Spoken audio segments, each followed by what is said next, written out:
vuelta a Panorama. Estamos entrevistando a la tesorera de Massachusetts, Deborah Goldberg. Estamos en su oficina en la tesorería de Massachusetts en la Casa del Estado. Panorama llega a ustedes con el auspicio de Copa Airlines, El Planeta Newspaper y Campeón Soccer. Seguimos con la entrevista. Tesorera, gracias otra vez por tenernos aquí. Hablamos de Find Much Money en nuestro primer segmento. Ahora quiero que me cuente sobre algunas de las iniciativas que se están llevando a cabo en su oficina. Let's talk about some of the programs and initiatives that your office is leading. For example, we know you have a task force on financial literacy, and that's very important. Un aspecto muy importante, un equipo que se encarga de educación financiera. Can you tell us more about the Task Force on Financial Literacy, please? Well, the Task Force on Financial Literacy has actually finished its study. I gave them 6 months, maybe a little less. They put in 700 hours to come up with programs that will actually make a difference in people's lives. And in fact, very specifically in terms of the Latino community, I understood how different it is here in terms of managing money and the way in which people understand so much that goes on in this country that are different from countries where people may have come from, whether it's the Dominican Republic, whether it is from Ecuador like yourself. Mm-hmm. And also how the cultures are different. I felt very strongly that in particular, the Latino community was taken advantage of in what was the subprime mortgage crisis. Lots of hardworking people wanting to buy homes for their families, not being explained to the issues around what a mortgage was, how the value of the house, if for some reason it was worth less 3 years later, how that would increase the amount of money you would have to pay, local taxes versus state taxes. It was such an example where so many people I knew from Honduras, from Venezuela, were hurt, lost their homes, which is one of the things when you come here and you come here to work hard and you want to make a life for your family, you want a home. And family is so important within the Latino community. And so I felt that we wanted to look at everyone and very much understand where people were coming from when we developed programs for them. So understanding that banks in this country are where you want to put money, that we have things in place that banks, if they fail, we have insurance to make sure your money doesn't disappear, to understand the tax structures, to know how to do tax returns, not to go into one of those storefronts that says, okay, we'll do your tax return, we'll give you $100 right now, whatever we get from the government, we get to keep. So I understood some of the cultural problems that different groups of people had to confront. And so we looked at all of those and we developed programs for those. But we also understood that in order to break down barriers and create opportunity in this state of Massachusetts, we had to help families know how to help their kids get access to the schools and the training they would need in order to have a really good job here. And so we created a college savings plan and we seeded it with our own money, not the government's money. We created a public-private partnership. And in fact, Santander Bank is our seed money for this. And we're working on it right now with all the kindergarten children in Worcester, and there's a very large Latino population in Worcester. And when these kindergarten children come into sign up for school this spring and this summer, we're going to let the families know. Let them know that we have the money for you to start the savings for your child's education. And that it may not be 2 years of college, but it'll be vocational or technical training, but it's all about creating that opportunity for this child to have a future in this country.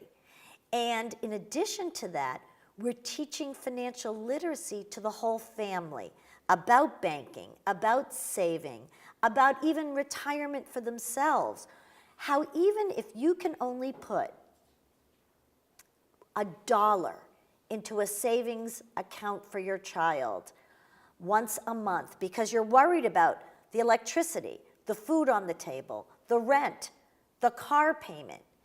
If you're worried about that, you don't really think that if you save for this 8-year-old, it's going to make a difference. But we know it does. We have the information where it shows that that child is 7 times more likely to get that training or go to a community college or go to college, and it will result in a very good paying job, even if over the 10 years that you're doing it, you only save $500. And that they learn not to take those crazy loans where they're going to owe money for the rest of their lives, but how you can finance college, how you can break it down, how you can avoid the things in this country that you might not understand can harm you. And so we're very, very excited about the work we're doing. The task force made its recommendations in November. We started the college savings rollout in December. And not only that, but we're working with the schools, because where are the kids? In school, hopefully, and if they're not, send them there, on how we can teach those skills right in the math curriculum, or in a business curriculum, or in an economics curriculum. In addition to that, we are mentoring women. We are mentoring women about what they're worth. That when they go into a job interview, how, if a man is hiring them, how they can get paid the same as everybody else. And Latino women are paid less than any other group in this state. And that's wrong. And so we are also training businesses how not to do that, how to pay everyone equally. Because if a family is trying to live on a salary and the wife is not getting paid what she's worth, it is an additional burden for papi.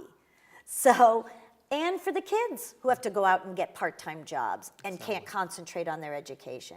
So we have all sorts of programs that have resulted from this work, and we are doing them all now, and we will be continuing to outreach, and we are working with community partners, and we are working with city councilors in Worcester, Sarai Rivera, who is one of the first Latino women to be a renowned city councilor in the city of Worcester.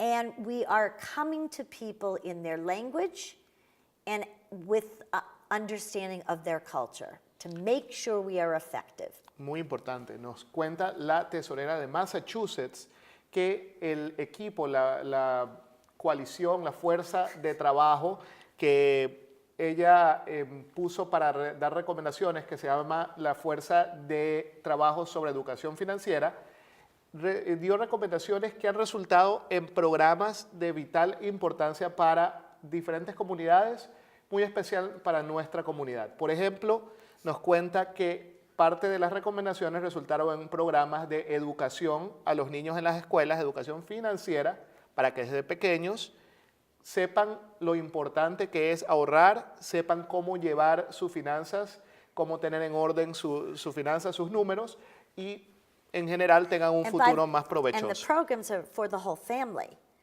And that if the child doesn't use the money, a member of the family can for training, for job training. Muy bien, nos enfatiza que no solamente el programa abarca lo que son los niños en edad escolar, sino también a toda la familia y se pueden usar los fondos para diferentes cosas, como por ejemplo recibir entrenamiento financiero, aprender sobre hipotecas, cómo hacer sus taxes, las reglas de los taxes. En general, esto es importante porque todos venimos de diferentes lugares. Como la tesorera lo dijo, no es lo mismo la educación financiera y los procesos aquí en Massachusetts que en Honduras o en Ecuador o en Venezuela o en Colombia. Cada país tiene diferencias y cada cultura tiene diferentes recelos, reservas acerca de los sistemas financieros, los bancos, por ejemplo. En Estados Unidos, en Massachusetts, es seguro ahorrar en un banco y su dinero estará seguro y está asegurado en cualquier emergencia. No pasa lo mismo, no hay la misma percepción en otros países y la Oficina de la Tesorera está tratando de educar a todas las comunidades y decirles, pueden ahorrar, deben ahorrar y los bancos son lugares seguros para hacerlo. También las mujeres latinas, nos cuenta la tesorera, están en desventaja al momento de negociar salarios, pues en este momento reciben un salario bastante injusto en comparación a los hombres. Su oficina está preparando a las mujeres para llevar a cabo una mejor negociación al momento de una entrevista de But trabajo. we're really working on the businesses, that they should not do this. Y también con los negocios, las dos partes. You're working with both parts. Right. The businesses, they shouldn't be doing that, and also educating the consumer. Right. Los Exactly. negocios y las mujeres que están buscando trabajo. Por supuesto, los negocios no deben hacer esta discriminación, no deben cometer este error y la Oficina de Tesorera está aquí para recordarles eso. Don't forget, when you don't pay someone what they're worth, they don't have the money to spend at your business. It's a chain, They're like the customer. it's a circle, yes? And so it's not good for our whole economy. It's not good for anybody. Nadie gana. Ese ciclo de cuando un negocio no le paga bien al trabajador, el trabajador no va a tener dinero para invertir en esa comunidad, en ese negocio y al final nadie gana. Tesorera, eso es importantísimo. Ahora, ¿qué está haciendo su oficina puntualmente, por ejemplo, para el caso de lo que son los prestamistas usureros? ¿Eso es algo que se puede resolver desde su oficina o es algo que compete a otra oficina estatal? What is your office doing in the specific case of the loan sharks, people who loan money for super high rates of interest? Is that This something is your really office? the Attorney General's Attorney General's office. We office? have no enforcement capacity. Okay. What we're trying to do is educate people to not use the loan sharks. But in terms of going after the loan sharks, we can't go after them.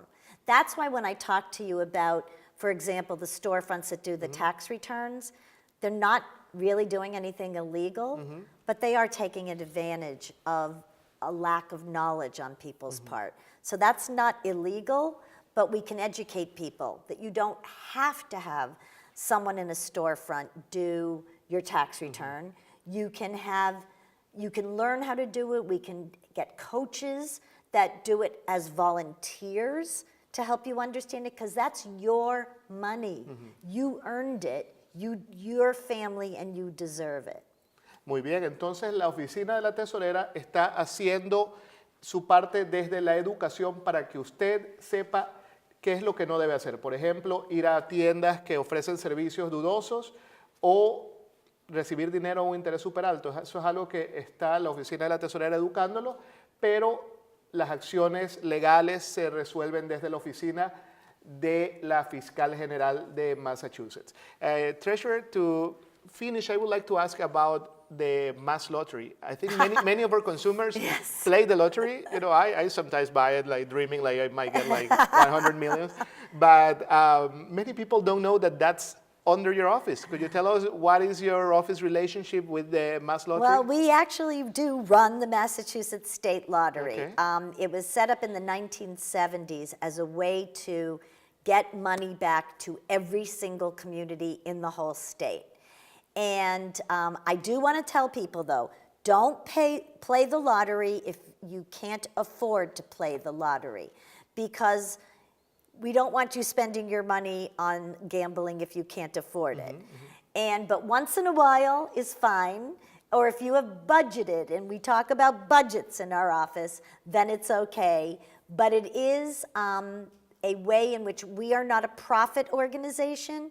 What I want people to understand is all the profits from the lottery go back to every single city and town, all 351 in the entire state, for the communities to use for teachers, for police officers, to plow the streets, all the services you see in your community, we help support paying for those. That's great. So it is, if you can do it, it is good to play the lottery from time to time, right? Si usted puede hacerlo, amigo, y si tiene un presupuesto, pues ¿por qué no intentar jugar a la lotería y ver si gana y se convierte en millonario? La lotería es parte de la oficina de la tesorera de Massachusetts y sirve para financiar muchos de los programas y de los servicios que usamos en nuestras comunidades. Nos pone como ejemplo la remoción de nieve o servicios de limpieza. Todo esto se financia con el dinero que se obtiene cuando usted compra la lotería. Entonces la lotería es un ente sin fines de lucro que se utiliza justamente para que todos tengamos mejores servicios. Y así termina nuestra entrevista. Treasurer, thank you very much for your time. It's a pleasure. We're looking forward to come back next year and talk about the new programs you might have and see how Finance Money is going. And I remember last time you told me like the people who are local and they're famous who got money. So if you have someone to end the interview, like who this year It was Tom Brady and Big Papi, and they never came in and got their money. Hey. I invited them, come to my office, and I'll give you your money, and I'll get to get my picture taken with Exactly. Thank you very much. Esto fue you. Panorama y Thank nos you. despedimos de la tesorera de Massachusetts desde la Casa del Estado. Este programa llega a ustedes por el auspicio de Copa, El Planeta Newspaper y Campeón Soccer.